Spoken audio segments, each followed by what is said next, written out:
Trunk of the family tree is Magic the Gathering. It's the oldest and most successful trading card game. Magic was created by Richard Garfield in 1993, drawing from the success of collectible baseball cards, the army-building traditions of tabletop wargaming, and games with rule-breaking mechanics like Illuminati and Cosmic Encounter. Magic was the first card game where each player brought a custom-built deck, but it didn't invent that idea. Pre-game customization had existed in wargames for decades. Magic just compressed it into a shuffled deck and made it collectible and competitive. Most of what we now treat as the fundamentals of a TCG were inherited rather than invented.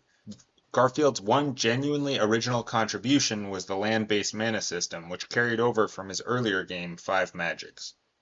So yeah, Magic was the first TCG, but it also set the tone for a genre built less on invention than on iteration and copying. I'll unpack that in another video. For now, let's talk about Hearthstone. Its biggest innovation was taking away the one original thing that Magic actually introduced, its mana system. Hearthstone, you could consider, at least they changed the medium. They moved from a trading card game in person to a digital platform, but it's basically just Magic. They reskinned Magic, they changed the mana system. The thing about Hearthstone is it looks good compared to these other games because all the stuff that comes down here is just absolute crap. But at least Hearthstone, feels somewhat original. They did see a problem in Magic, the fact you can get mana screwed if you don't have any lands in your starting hand, and they solved it with the one per turn mana. They did everything they could to make the game, dead simple so that it's approachable for toddlers. It probably brought a lot of people into the space that wouldn't have found trading card games if there weren't the digital ports. So we'll give Hearthstone some credit. The biggest problem with Hearthstone was that it paved the way for games like Lorcana and Star Wars Unlimited. Speaking of making a game dead simple for toddlers, Lorcana was built for toddlers to try and introduce toddlers to gambling. They removed the fighting aspect of the game by having it be a race to 20 lore instead of a fight to the death, because we all think, oh, that's a new mechanic. Or is this just so that you can sell this game to kids and try and convince their parents that they can be addicted to gambling at age 14 or 12? This stuff is crap. Haven't we done enough Star Wars remakes or Disney live action? The fact that there's a Star Wars and a Disney on these games should make it obvious to you that they're just corporate greed and attempts to take the biggest franchise in the world and slap it onto a barely original game and sell it to people who have been in this hole for so long consuming regurgitated corporate garbage that they can't even tell the dark place that they've fallen into. If you know somebody that loves these games, send them to me. We'll figure out a way to show them something so much better, and we'll get them out of the dark hole that they've slipped into.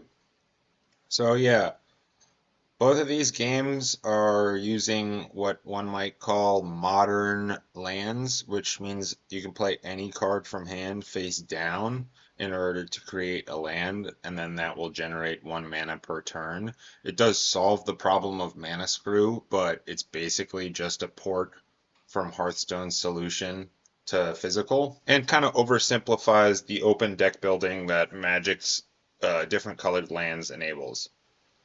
Star Wars Unlimited does try to alter Magic's systems a bit with the one action per turn, which is meant to make the game feel more dynamic and back and forth, and the different space and ground arenas, but ultimately those are both design elements lifted from Gwent. We'll put Gwent on here because that's, a game that deserves some credit. Gwent is actually somewhat original compared to the standard Magic the Gathering formula. You don't have mana. You can play one card per turn, and you pass turns back and forth. That's also where Star Wars Unlimited got some of its, turn-based stuff. But to be honest, Gwent is actually just a port or a slight modification of the game Condottiere. So Condottiere is a board game from 1995. You're fighting over territory in the game. Players compete to control regions of a map by committing soldier cards to fight for the region. Each conflict plays out sequentially. On your turn, you either add a card to the region or pass. Once you pass, you're locked out, while other players can continue to commit resources. So cards aren't replenished until everyone runs out, so hand management is key. The strategy comes from timing, pressure, and restraint, knowing when to push, when to bluff, and when to let the opponents overcommit. There's also a number of special cards that can swing the game in your favor, like the Bishop, which destroys the highest value card in play, or the Scarecrow, which lets you remove a card from play to save it for another round. It's a pretty cool game. It's got a lot of interesting mechanics in terms of interaction. Gwent basically took that exact game and ported it to a trading card game, so you have your own deck as opposed to drawing from a central deck in Condottiere. They also moved it from an area control board game to a round-based trading card game. You're trying to win 2 out of 3 rounds. They added this lane mechanic, which was ultimately scrapped because it didn't do much, and these hero powers that help give your deck identity. And so there's basically nothing original about Gwent. I'm not going to fault the developers of Gwent. They were part of a game studio. They were developing an entire video game, and they just decided to build an entire card game for it.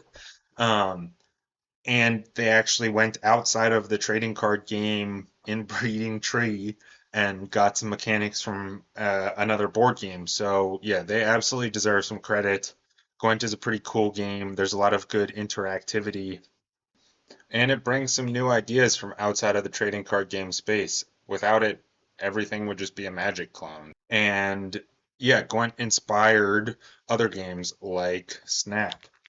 So Marvel Snap is another game from the same designer as Hearthstone, Ben Brode.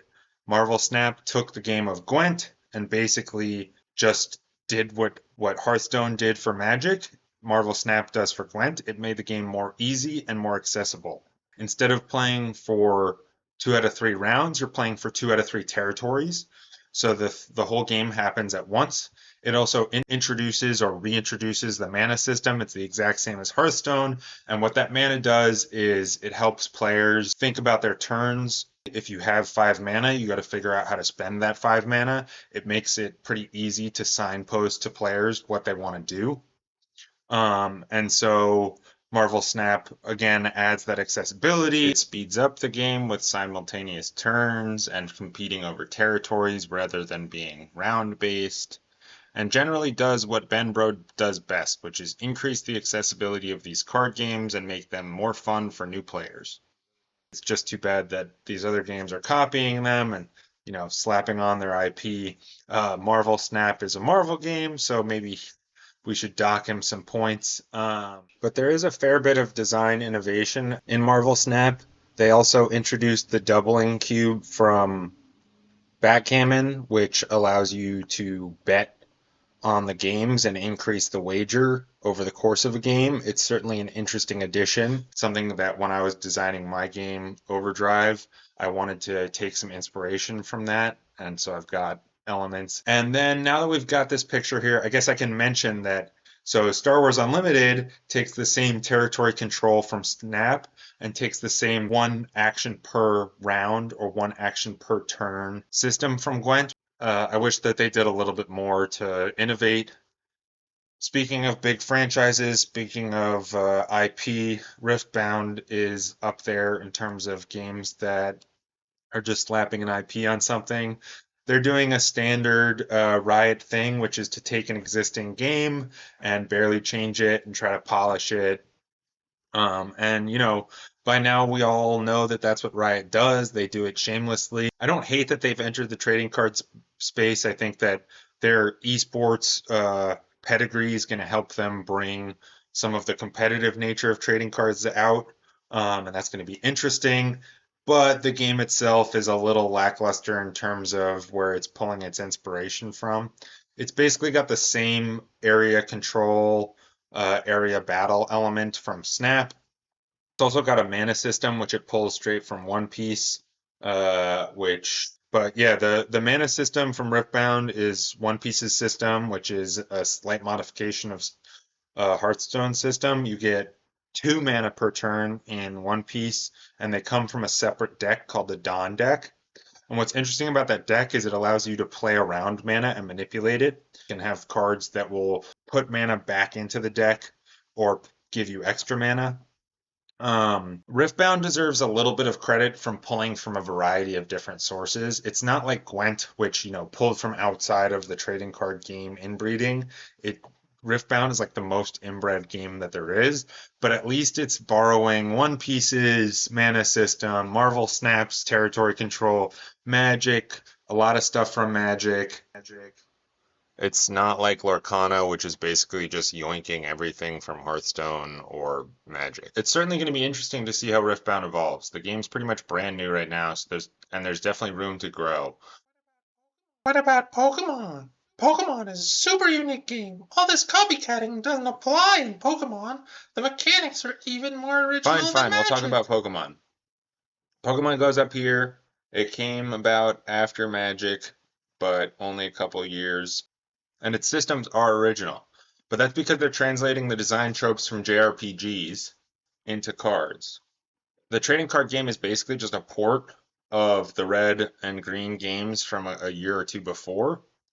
But the problem is that it leaves out the best part of any RPG, which is the character progression. In this case, catching and training your Pokemon. Like many franchises of the era, Pokemon was a peak consumerism multimedia brand.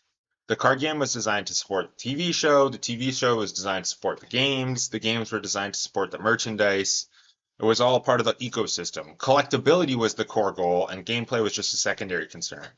Mechanically, the game feels kind of scripted and shallow. Interaction super low. The game is mostly like playing solitaire at your opponent, and it's kind of determined based on the cards in your deck. Most of the strategy comes from deck building, not actual gameplay. There's no sophisticated board state interaction. There aren't really interesting combos or compelling interaction decisions, but at least it's aspiring to create something new. All right, and then in order to cover the big three, I'll put Yu-Gi-Oh up here. I'm just gonna put it over here, because we ran out of room. Yu-Gi-Oh is like getting together a bunch of singer-songwriters and asking them to play jazz. Everyone's super talented and can make some great music, but when they're together, it's way too much. They're singer-songwriters, they all want to solo, but nobody's carrying the rhythm, nobody's sitting back, and so it just becomes noise. Let's picture for a minute you're in the room with the designers of this game. They're all sitting around the table, sipping their white monsters. Pretty sure that's like what they would be drinking. They're all hopped up and crazy. One guy's like, all right, I have an idea.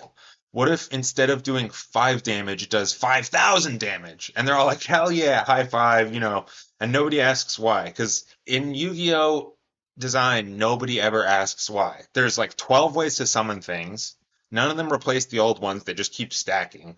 There's tutors that tutor other tutors, and hand traps that cancel other hand traps. You either have to have enough hand traps to stop your opponents from doing anything, or enough tutors so that on turn 1 you can do your crazy Voltron combo before the opponent even gets a chance to play. The problem with Yu-Gi-Oh! Is its eternal format. Nothing ever rotates, and so everything's legal forever.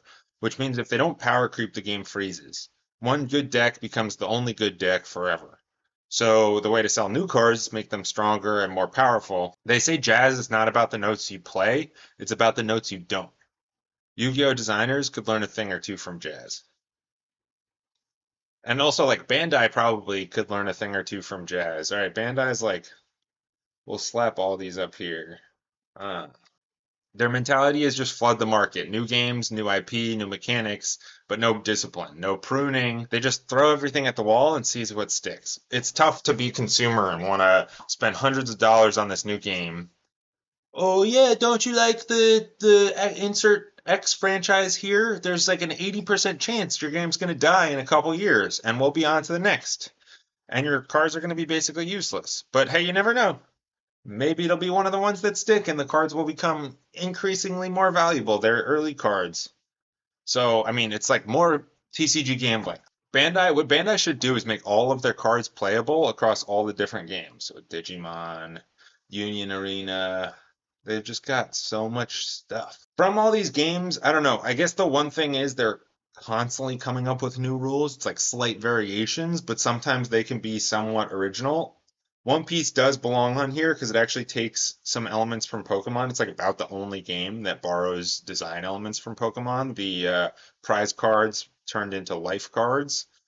Um, and that's an interesting mechanic. It's also got the the version of Hearthstone I'd mentioned this earlier that one piece evolves is kind of interesting. The Dawn deck's pretty cool, and the counter mechanic is like a pretty good way to add interaction without making a super complex system. So, I mean, One Piece does have some unique stuff. I guess maybe you could give Bandai credit for its you know, shotgun approach. But yeah, that's it. That's your family tree. So yeah, the video took a lot longer than expected, but I stuck with it because I thought that people would really be interested in the family tree. I think it's kind of interesting to trace all these design mechanics. Um, and I had to shit on these corporate goons. But if you liked it, like share it with your friends. That would be super appreciated. Thanks for watching. If you got this far, like, subscribe, stay tuned for more. Peace.